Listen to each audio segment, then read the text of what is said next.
Hello friends, ಎಲ್ರಿಗೂ ನಮಸ್ಕಾರ. ಇವತ್ತಿನ ವಿಡಿಯೋದಲ್ಲಿ ಮಂಗಳೂರು ಸೌತೆಕಾಯಿನ ಬಳಸ್ಕೊಂಡು ಯಾವ ರೀತಿ ಸಾಂಬಾರು ಮಾಡೋದು ಅಂತ ನೋಡ್ಕೊಳ್ಳೋಣ ಬನ್ನಿ. ಈ ವಿಡಿಯೋನ ಕೊನೆಯವರೆಗೂ ನೋಡಿ. ಸಾಂಬಾರನ್ನ ನಾವು ಅನ್ನಕ್ಕೆ ಅಥವಾ ಇಡ್ಲಿಗಂತೂ ತುಂಬಾ ಒಳ್ಳೆ ಕಾಂಬಿನೇಷನ್ ಅಂತಲೇ ಹೇಳ್ಬೋದು. ಹಾಗಾದರೆ ಮಾಡೋ ವಿಧಾನ ಹೇಗೆ ಅಂತ ನೋಡೋಣ ಬನ್ನಿ. ನೋಡಿ, ಮೊದಲಿಗೆ ಸಾಂಬಾರು ಸೌತೆಕಾಯಿನ ತೊಗೊಂಡಿದ್ದೀನಿ. ಒಂದು ಸಾಂಬಾರು ಸೌತೆಕಾಯಿನ ತೊಗೊಂಡಿದ್ದೀನಿ, ಅಂದರೆ ಮಂಗಳೂರು ಸೌತೆಕಾಯಿ ಅಂತಾರೆ ನೋಡಿ, ಆ ಸೌತೆಕಾಯಿನ ತೊಗೊಂಡಿದ್ದೀನಿ. ಈಗ ನೋಡಿ, ಸಾಂಬಾರು ಸೌತೆಕಾಯಿನ ಸಣ್ಣದಾಗಿ ಕಟ್ ಮಾಡಿಕೊಂಡು ಕ್ಲೀನಾಗಿ ವಾಶ್ ಮಾಡಿಕೊಂಡು ರೆಡಿ ಮಾಡಿ ಇಟ್ಕೊಂಡಿದ್ದೀನಿ. ನೋಡಿ, ಸೌತೆಕಾಯಿನ ಬೇಯಕ್ಕೆ ಇಟ್ಕೊಂಡಿದ್ದೀನಿ ಸ್ಟವ್ ಮೇಲೆ. ಇವಾಗ ಇದಕ್ಕೆ ಸ್ವಲ್ಪ ಉಪ್ಪು ಹಾಕೋಣ. ಈಗ ಸ್ವಲ್ಪ ಉಪ್ಪು ಸೇರಿಸ್ತಾ ಇದ್ದೀನಿ. ಸೌತೆಕಾಯಿನ ಪಕ್ಕದೊಲೆಗೆ ಎತ್ತಿಟ್ಟು ಒಂದು ಕುಕ್ಕರ್ನ ಇಡ್ತಾ ಇದ್ದೀನಿ. 1 ಕಪ್ಪು ತೊಗರಿಬೇಳೆ ಹಾಕ್ತಾ ಇದ್ದೀನಿ. ನೀವು ಬೇಕಾದರೆ ಬಿಸಿಲಲ್ವ ಇವಾಗ ಒಂದು ಅರ್ಧ ಕಪ್ಪು ಹೆಸರು ಬೇಳೆ ಬೇಕಾದರೂ ಸೇರಿಸ್ಕೊಬೋದು. ಇವಾಗ ಇದನ್ನು ವಾಶ್ ಮಾಡ್ಕೊಂಬರ್ತೀನಿ. ಇವಾಗ ನೋಡಿ, ವಾಶ್ ಮಾಡ್ಕೊಂಡಿದ್ದಾದಮೇಲೆ ತೊಗರಿಬೇಳೆನ ಕುಕ್ಕರ್ಗೆ ಸೇರಿಸ್ತಾ ಇದ್ದೀನಿ.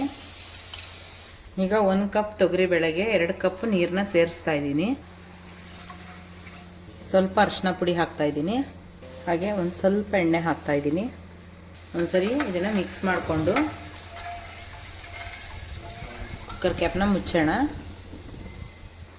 ನೋಡಿ, ಇವಾಗ ಕುಕ್ಕರ್ ಕ್ಯಾಪ್ನ ಮುಚ್ಚಿ ವಿಷಲ್ನ ಹಾಕ್ತಾ ಇದ್ದೀನಿ. ಒಂದು 3 ವಿಷಲ್ ಆದರೂ ಇದನ್ನು ಕೂಗಿಸ್ಕೋಬೇಕಾಗುತ್ತೆ. ಈಗ ನೋಡಿ, ತೊಗರಿಬೇಳೆ ಕೂಗೋಕೆ ಇಟ್ಟಿರೋದು ಒಂದು 3 ವಿಷಲ್ ಕೂಗಿಸ್ಕೊಂಡಿದ್ದೀನಿ ನಾನು. ಇವಾಗ ಒಂದು ಮಸಾಲೆ ಹುರ್ಕೊಳ್ಳೋಣ. ಕುಕ್ಕರ್ ತಣ್ಣಗಾಗಲಿ ಅಷ್ಟು ಮಸಾಲೆಗೆ ರೆಡಿ ಮಾಡ್ಕೊಳ್ಳೋಣ. ಈಗ 1 ಟೇಬಲ್ ಸ್ಪೂನ್ ಎಣ್ಣೆ ಹಾಕ್ತಾ ಇದ್ದೀನಿ.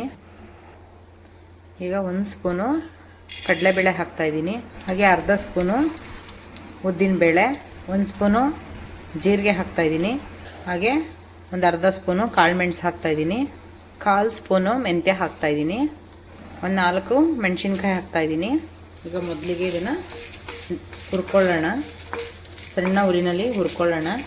ಈರುಳ್ಳಿ ಬೆಳ್ಳುಳ್ಳಿ ಏನೂ ಹಾಕೋದೇನು ಬೇಡ. ಈ ಸಾಂಬಾರಿಗೆ ಅಷ್ಟು ಟೇಸ್ಟಿಯಾಗಿರುತ್ತೆ. ನೀವು ಕೂಡ ಒಂದ್ಸರಿ ಟ್ರೈ ಮಾಡಿ. ಇದನ್ನು ನಾವು ಮುದ್ದೆ ಅಲ್ಲದೆ ಇಡ್ಲಿಗೆ ತುಂಬಾ ಒಳ್ಳೆ ಕಾಂಬಿನೇಷನ್ ಅಂತಲೇ ಹೇಳ್ಬೋದು. ಇಡ್ಲಿಗೆ ಸಖತ್ತಾಗಿರುತ್ತೆ ಈ ಸಾಂಬಾರು. ಒಂದ್ಸರಿ ಟ್ರೈ ಮಾಡಿ ನೋಡಿ. ಇವಾಗ ನೋಡಿ, ಇದೆಲ್ಲ ಫ್ರೈ ಆಗಿದೆ. ಇವಾಗ ನಾನು ಇದಕ್ಕೆ ಕೊಬ್ಬರಿ ಹಾಕ್ತಾಯಿದ್ದೀನಿ. ಅರ್ಧ ಬಟ್ಲಷ್ಟು ಕೊಬ್ಬರಿ ಹಾಕ್ತಾಯಿದ್ದೀನಿ. ಇವಾಗ ನೋಡಿ, ಇದೆಲ್ಲ ಚೆನ್ನಾಗಿ ಫ್ರೈ ಆಗಿದೆ. ಇವಾಗ ಸ್ಟವ್ ಆಫ್ ಮಾಡಿ ಇದನ್ನು ತಣ್ಣಗಾಗ್ಲಿಕ್ಕೆ ಬಿಡ್ತಾ ಇದ್ದೀನಿ.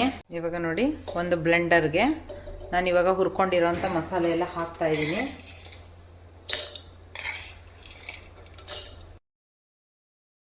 ಇವಾಗ ಬ್ಲೆಂಡರ್ಗೆ ಹಾಕೊಂಡ್ಮೇಲೆ ನಾನಿಲ್ಲಿ ಖಾರದ ಪುಡಿನ ಹಾಕೊತಾ ಇದ್ದೀನಿ. 1.5 ಟೇಬಲ್ ಸ್ಪೂನ್ ಅಷ್ಟು ಮನೆಯಲ್ಲೇ ಮಾಡಿರೋಂಥ ಖಾರದ ಪುಡಿನ ಹಾಕ್ಕೊಂಡು ಒಂದು ಸುತ್ತು ಚೆನ್ನಾಗಿ ಇದನ್ನು ರುಬ್ಕೊಂಡು ಬರ್ತಾ ಇದ್ದೀನಿ. ನೋಡಿ, ಇವಾಗ ಪೇಸ್ಟ್ ರೆಡಿಯಾಗಿದೆ. ಇವಾಗ ಇದಕ್ಕೆ ನಾನು ಹುಣಸೆಹಣ್ಣು ಹಾಕ್ತಾಯಿದ್ದೀನಿ. ನೀರಲ್ಲಿ ನೆನೆಸ್ಕೊಂಡಿರೋಂಥ ಹುಣಸೆಹಣ್ಣು ಹಾಕ್ತಾಯಿದ್ದೀನಿ. ಒಂದು ನಿಂಬೆಹಣ್ಣು ಗಾತ್ರದ ಹುಣಸೆಹಣ್ಣು ಕೂಡ ಹಾಕ್ಕೊಂಡು ಚೆನ್ನಾಗಿ ಇದನ್ನು ರುಬ್ಕೊಂಡು ರೆಡಿ ಮಾಡಿ ಎತ್ತಿಟ್ಕೊತಾ ಇದ್ದೀನಿ. ನಂತರ ಒಂದು ಪಾತ್ರೆಯಲ್ಲಿ ನೋಡಿ, ಕೂಗಿಸ್ಕೊಂಡಿರೋ ಬೇಳೆನ ಸ್ವಲ್ಪ ಮೆತ್ತಗೆ ಮಾಡ್ಕೊತಾ ಇದ್ದೀನಿ. ಇವಾಗ ಮೆತ್ತಗೆ ಮಾಡ್ಕೊಂಡಿರೋಂಥ ಬೇಳೆನ ಪಾತ್ರೆಗೆ ಸೇರಿಸಿ ನಂತರ ಬೇಯಿಸ್ಕೊಂಡಿರೋಂಥ ಸೌತೆಕಾಯಿನೂ ಕೂಡ ಇದಕ್ಕೆ ಹಾಕ್ತಾ ಇದ್ದೀನಿ.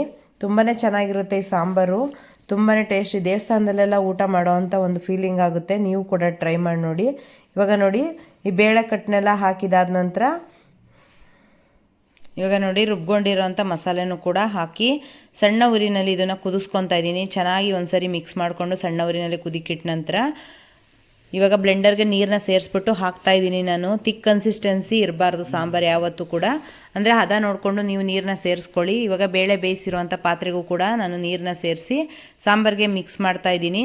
ಹದ ನೋಡಿಕೊಂಡು ನೀವು ನೀರನ್ನ ಸೇರಿಸ್ಕೋಬೇಕಾಗುತ್ತೆ. ಇವಾಗ ನೋಡಿ, ನೀಟಾಗಿ ಒಂದ್ಸರಿ ಮಿಕ್ಸ್ ಮಾಡಿಕೊಂಡ್ರೆ ನೋಡಿ ಸಾಂಬಾರು ಅದಾಗ ಗೊತ್ತಾಗುತ್ತೆ. ಇವಾಗ ತಕ್ಕಷ್ಟು ಉಪ್ಪನ್ನು ಕೂಡ ಸೇರಿಸ್ತಾ ಇದ್ದೀನಿ. ಹಾಗೆ ಸ್ವಲ್ಪ ಬೆಲ್ಲ ಕೂಡ ಹಾಕ್ತಾ ಇದ್ದೀನಿ. ಬೆಲ್ಲ ಹಾಕಿದ್ರೇ ಸಾಂಬಾರು ಟೇಸ್ಟ್. ಈ ಸಾಂಬಾರಿಗೆ ಮಾತ್ರ ಬೆಲ್ಲ ಸ್ವಲ್ಪ ಸೇರಿಸ್ಕೊಳ್ಳಿ.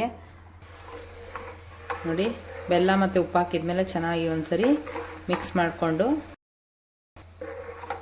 ಈಗ ಪ್ಲೇಟ್ನ ಮುಚ್ತಾ ಇದ್ದೀನಿ. ಸಾಂಬಾರನ್ನ ಅಂದರೆ ಕುದಿಲಿಕ್ಕೆ ಇಡ್ತೀನಿ. ಉಪ್ಪೆಲ್ಲ ಸೇರಿಸಿದ್ಮೇಲೆ ಇವಾಗ ಕುದಿಲಿಕ್ಕೆ ಇಡ್ತಾ ಇದ್ದೀನಿ.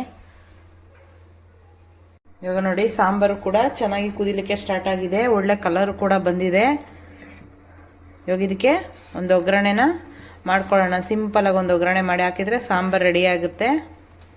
ನೋಡಿ, ಇವಾಗ ಒಂದು ಸಿಂಪಲಾಗಿ ಒಗ್ಗರಣೆ ಮಾಡಿ ಸಾಂಬಾರಿಗೆ ಸೇರಿಸ್ತಾ ಇದ್ದೀನಿ. 2 ಟೇಬಲ್ ಸ್ಪೂನ್ ಎಣ್ಣೆ, ಸ್ವಲ್ಪ ಸಾಸಿವೆ, ಹಾಗೆ ಕರಿಬೇವು, ಸ್ವಲ್ಪ ಇಂಗು, ಹಾಗೆ 2 ಒಣಮೆಣಸಿನ್ಕಾಯಿ ಒಗ್ಗರಣೆ ಮಾಡಿಬಿಟ್ಟು ಸಾಂಬಾರಿಗೆ ಸೇರಿಸ್ತಾ ಇದ್ದೀನಿ. ಈಗ ಸಾಂಬಾರು ರೆಡಿಯಾಗಿದೆ. ಸಾಂಬಾರು ನೋಡಿ, ತುಂಬಾ ರುಚಿಯಾಗಿರುವಂಥ ಈ ಮಂಗಳೂರು ಸೌತೆಕಾಯಿ ಸಾಂಬಾರನ್ನ ನಾನು ಅನ್ನದ ಜೊತೆ ಟೇಸ್ಟ್ ಮಾಡ್ತಾ ಇದ್ದೀನಿ. ನೀವು ಕೂಡ ಮಾಡ್ಕೊಳ್ತೀನಿ. ಹೇಗೆ ಬರುತ್ತೆ ಅಂತ ನನಗೆ ಕಮೆಂಟ್ಸಲ್ಲಿ ತಿಳಿಸಿ ಆಯಿತಾ. ನೆಕ್ಸ್ಟ್ ವಿಡಿಯೋದಲ್ಲಿ ಭೇಟಿಯಾಗೋಣ. ಎಲ್ರಿಗೂ ನಮಸ್ಕಾರ.